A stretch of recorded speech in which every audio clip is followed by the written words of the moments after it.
Revenge with Anjo. The stadium glimmered under the May sunlight, a sea of navy gowns rippling like waves.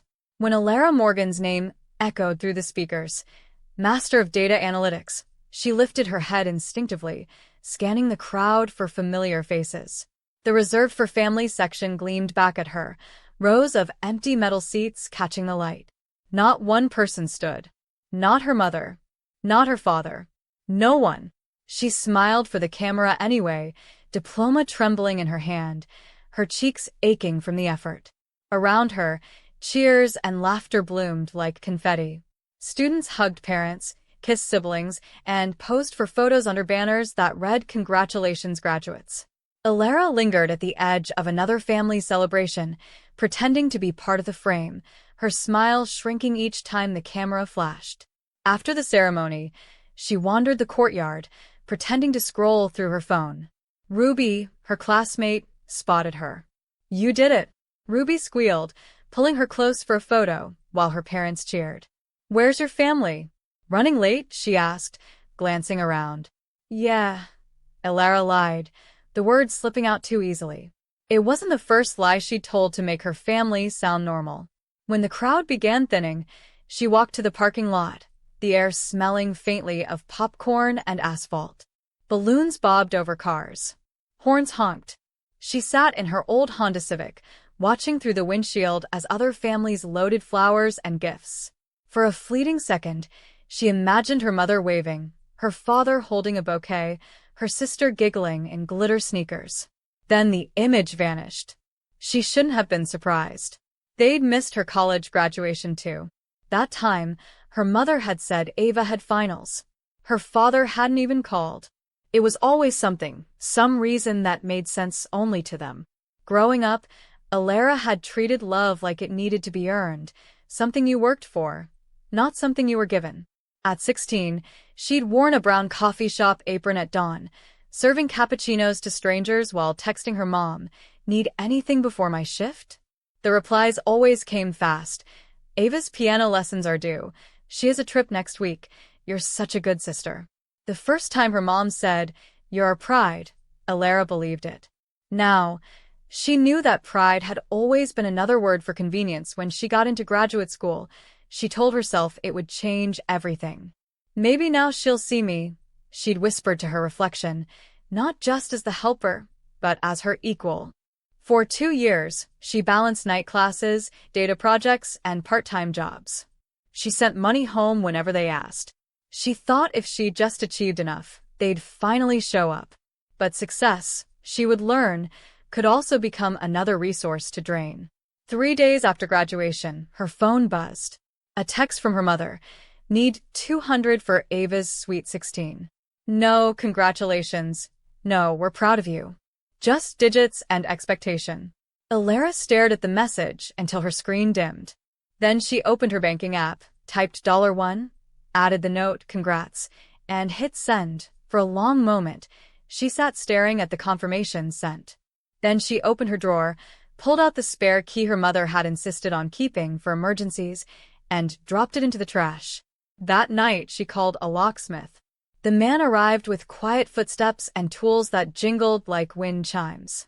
When the new lock clicked shut, she felt something tighten and release all at once. For the first time in her life, she'd built a wall.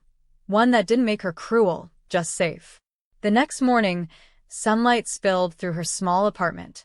She brewed coffee and listened to the stillness. No voices. No demands. Peace had a sound. It was this. Until the knocking started. Sharp, rhythmic, insistent. Elara froze. It wasn't her landlord. Mrs. Patel always called first. Through the peephole, 2 police officers stood in the hallway. "Miss Morgan?" one said gently. She opened the door, pulse racing. "Yes." The taller officer showed his badge. "We received a call from your mother. She said you've been acting erratically, changing locks, not answering calls, and she's worried you might harm yourself." Elara almost laughed. "She did what?" "Just a wellness check, ma'am," he said kindly. "Mind if we step in?" She nodded numbly. Inside, the apartment was spotless. Coffee mug on the counter. Laptop open to job applications. diploma framed on the wall. Elara gestured around. Do I look unstable to you? The officer's lips twitched. Not even close. He asked a few gentle questions about work and stress. She answered honestly. Just finished grad school. Just trying to rest. No emergencies. Just boundaries. He nodded. Will note no concern. If your mother calls again, reference this report. As they left, the officer added, sometimes when people start standing up for themselves, others panic. Happens more than you'd think. When the door shut, Elara leaned against it, shaking, not from fear, but fury. Her mother hadn't just crossed a line. She'd declared war on it. That night, Elara sat on her couch, the police report glowing on her screen. Years of guilt reeled through her mind. The texts, the manipulations, the guilt-tripped money transfers wrapped in phrases like, family helps family. But now, there was a paper trail, evidence of her own sanity and her mother's overreach. She realized that every demand had been less about love and more about control. And if her mother was willing to use the police to humiliate her, she'd do worse next time. The silence in her apartment felt different now. Not peaceful. Poised. Like the quiet before a storm. At dawn, she brewed coffee and opened her laptop. Job applications blinked on one tab. Her banking app on another. She froze. 2 new credit inquiries. Capital One. Discover. Both recent. Both unfamiliar. Her heart thudded. Clicking deeper, she found them. 2 accounts opened in her name. Her social security number. Her address. Except not this address. Her parents' address in Littleton. And the balances were climbing, thousands spent. The transactions glared back at her. Cherry Creek Events. Denver DJ Agency. Glam Studio. Her mother's text replayed in her mind. Need $200 for Ava's Sweet 16. It wasn't a request. It had been groundwork. Elara called the number on the statement. Her voice trembled, but stayed steady. This is Elara Morgan. I need to report identity theft. The woman on the other end verified her details, then paused. This account was opened in person at our Littleton branch last month. Co-applicant, Linda K. Morgan. For a second, the world went still. We'll flag this for investigation, the agent continued gently. You'll receive documents within 24 hours. When the call ended, Elara stared at the screen. Her mother hadn't just used her for money. She had become her to get it. Elara opened her voice recorder. Colorado law allowed one-party consent. She hit record and dialed her mother. The call connected after 3 rings. So, you're alive, her mother said sharply. Mom, Elara began, voice calm. I found 2 credit cards under my name, both with your address. Want to explain? Her mother laughed, that hollow practice laugh. Oh, that. I was helping you build credit. You should be grateful. It paid for Ava's party. You forged my signature. Stop dramatizing. It's family money. What's yours is ours. Elara's tone stayed even. No, Mom. What's mine is mine. And what's yours is under investigation. The silence on the line turned cold. You wouldn't dare. I already did. She ended. The call, saved the recording, and labeled it Boundaries, May 17th, 2025.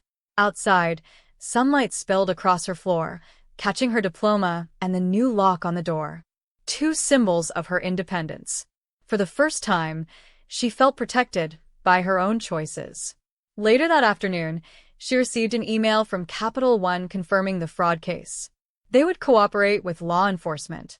Justice, at last, was no longer theoretical, it was in motion. 3 days later, Elara arranged a meeting.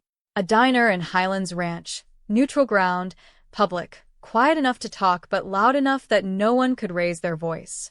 She arrived early, nursing a lukewarm coffee. When her parents walked in, her chest tightened. Her mother wore a floral dress and sunglasses that couldn't hide her tension. Her father followed, smaller than she remembered, his eyes darting around. Ava trailed behind, glued to her phone. You really made us drive all the way here? Her mother said, sliding into the booth. We're not eating, Elara replied evenly. "We're talking." The waitress came, poured coffee, and disappeared. Elara placed a brown folder on the table. 2 credit cards. Both under my name. Both tied to your address. Her mother's smile twitched, brittle. "Oh, that, honey. I did it for you. You needed credit history." Elara stared at her mother. "You forged my signature." Her mother waved a manicured hand dismissively. "Don't be dramatic. It's family. You've always been ungrateful. Do you think the world doesn't know who paid for your education?" Elara laughed, a sharp, bitter sound that startled even herself. "You mean me? I paid for it. Every shift, every loan, every sleepless night. While you spent my college fund on Ava's prom." Ava groaned.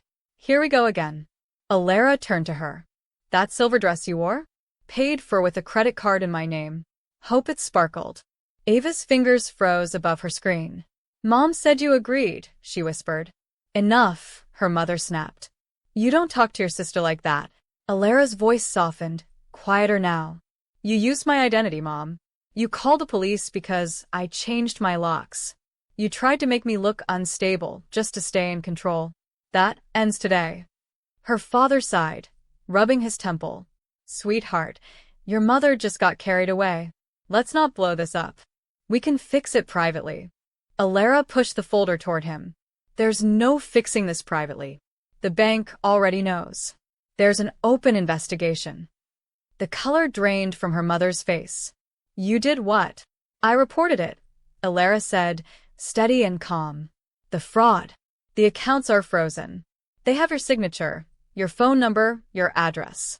You'll be hearing from them soon." Her mother's jaw tightened. "You'll regret this. You're destroying this family over a misunderstanding." "No," Elara said, standing. "You destroyed it when you decided my name was worth more to you than my love." Elara placed cash for her coffee on the table and walked out before her mother could respond.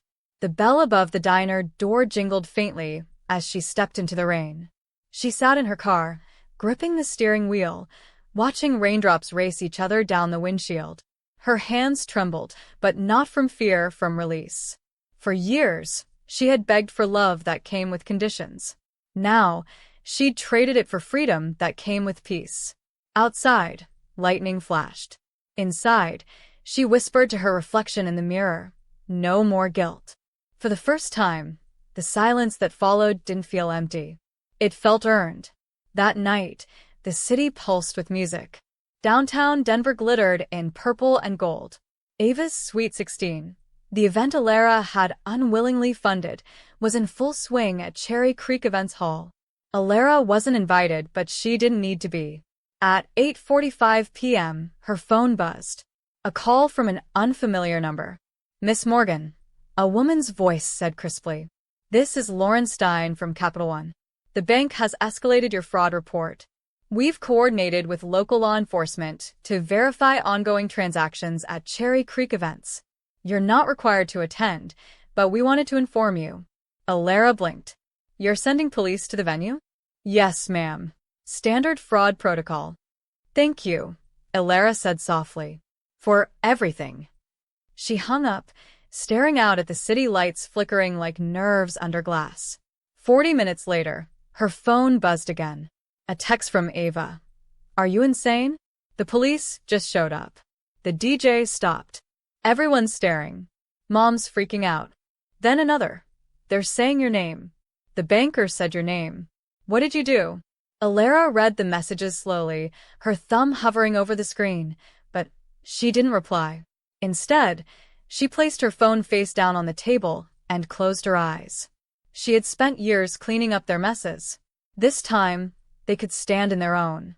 Across town, 2 officers entered the glowing banquet hall. No sirens, just calm authority cutting through the neon haze. A banker followed with a folder thick with receipts. "Good evening," one officer said evenly. "We're here to verify a report of credit card fraud connected to this event. The transactions were made under the name Elara Morgan." Murmurs rippled through the guests. Phones lifted. Cameras flashed. At the center of it all, Linda froze near the cake table, her lipstick faltering. "There must be a mistake," she stammered. The banker flipped a page. Primary applicant Linda K. Morgan. Co-signer, unauthorized. The crowd gasped.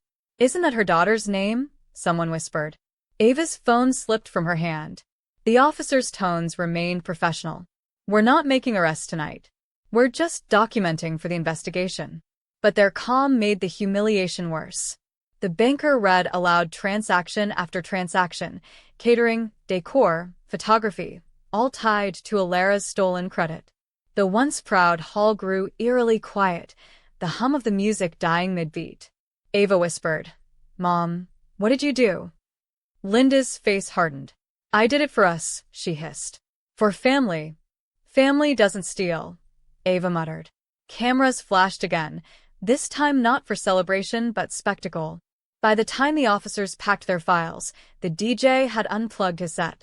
The banner that read Ava's Sweet 16, Born to Shine drooped, dripping under humidity and shame.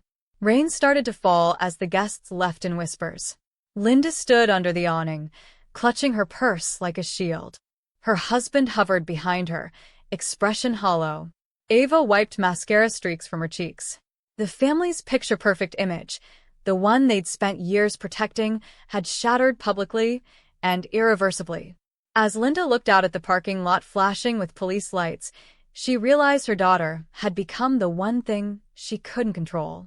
Somewhere across town, Elara watched lightning crawl across the skyline from her apartment window, expression unreadable. She didn't smile. She didn't gloat. She simply exhaled, letting silence fill the room like truth itself. For years, Elara had thought silence meant defeat. Growing up, it had been the sound that followed every unreturned message, every broken promise. But that night it felt different.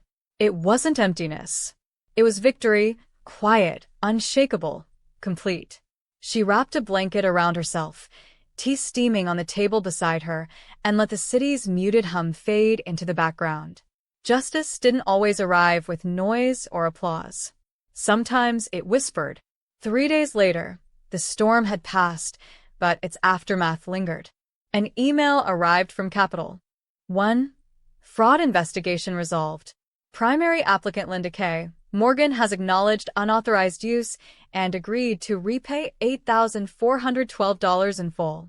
Just one sentence, yet it carried the weight of years. No apology. No phone call. Just proof, printed truth. Elara read it twice, then saved it in a folder labeled Freedom. Outside, the world moved on, unaware that her life had just reset. Word traveled fast through Littleton. Suburbs had their own brand of gossip, gentle voices with sharp edges. At the grocery store, at church, in salons. "Did you hear about the Morgans?" Something about the daughter's name and a bank fraud. Ava's party video, 30 seconds of chaos, hit 500,000 views before she locked her accounts. Elara didn't watch it. She didn't need to. She already knew what it looked like when truth finally stepped into the light. Her father faced quiet consequences. At his office, whispers followed him through the halls. Financial impropriety, mail fraud, poor oversight. His shoulders hunched lower each week.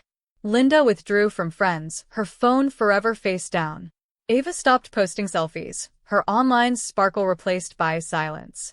For once, Elara wasn't the one shrinking. She had always been the family's foundation, invisible, dependable, convenient. Now, the house they built on her back had crumbled. Elara didn't reply to any of their messages. Not out of spite but fatigue. Every apology sounded rehearsed, like someone reading lines they didn't believe. She was done explaining what should have been obvious, that love without respect isn't love at all.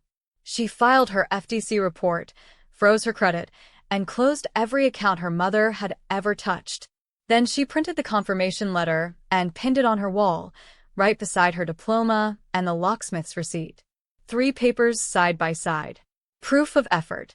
Proof of protection. Proof of freedom. Each one told a chapter of her story, the climb, the boundary, the justice. That night, she brewed tea, opened her window, and let Denver's night air roll in. The city hummed with its usual indifference, headlights cutting through drizzle. But inside her apartment, there was warmth. Real warmth. The kind that doesn't depend on anyone's approval. Months passed.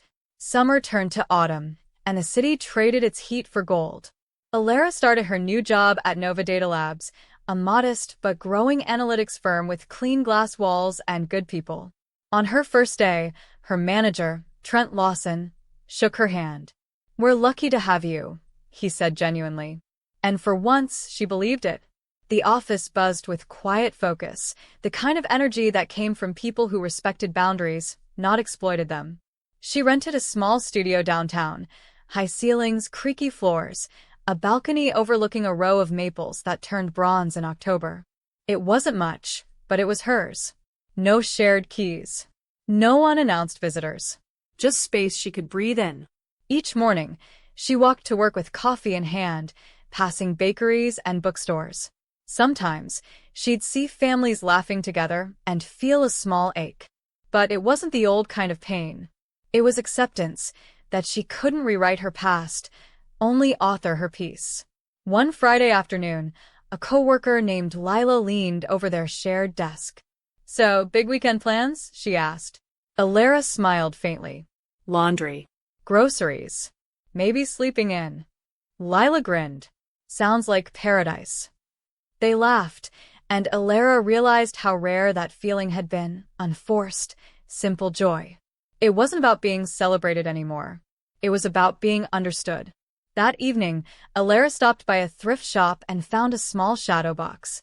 Inside, she placed 3 things: her diploma, her Nova employee badge, and the old lock the locksmith had replaced. She hung it above her desk. Together, they told one story: how she learned to build peace instead of chasing it. Every time she glanced up, it reminded her, freedom doesn't always roar. Sometimes it clicks quietly into place. Autumn deepened. Leaves painted the sidewalks in shades of copper and red.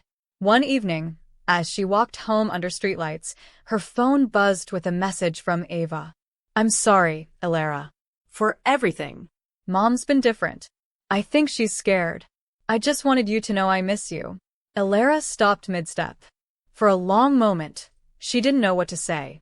Then she typed, "I hope you learn what love really means," and hit send.